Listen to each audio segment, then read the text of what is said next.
I don't want to twist anything at all. Then let me make it very, very clear to the camera. I believe a woman is given to the man in marriage. I believe that. I also believe a man has a duty to protect and provide for her. I believe a man should lay down his life if something happens or his wife's life is threatened. I believe that women and children first are on the lifeboats. But men, I believe that men. But a man doesn't own a woman. It's not. No. It's okay. Unless they literally buy them as a slave. Well, obviously, we're not talking about that. We're talking about religious, biblical marriage. We're talking about something else.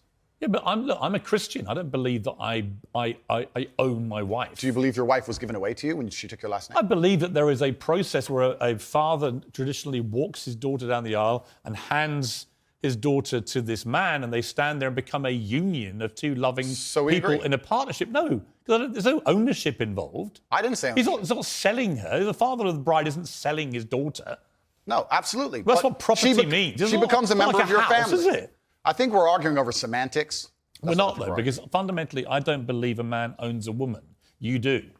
Well, I don't think a man owns any sovereign individual. I don't think we live in the world of slavery. I don't own any men or any woman. Right. Nobody owns When anybody. you use phrases like property, that's what you imply. I understand. And so my point again is, you're a smart guy, right? Correct, There's no denying that. You're smart, you're a good talker. I've seen a lot of the stuff.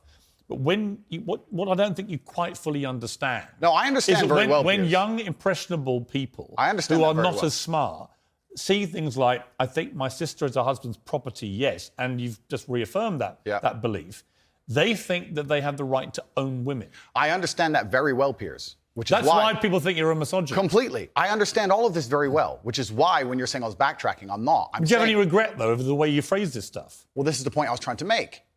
The point I'm trying to make is, when I was not nearly as famous and I was making long format content, I was not sitting there anticipating I'd become the most Googled man on the planet and that a few seconds could be taken out of context. That was not my anticipation. No, but it's still what you believed. It's what you believe now. So what's the difference?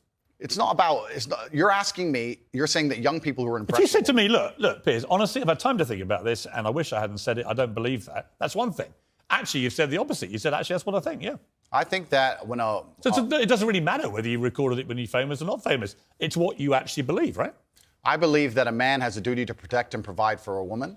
I believe that a woman's father gives her away to the man. That's what I believe, and that's in my marriage, that's the circumstance I'm going to live under.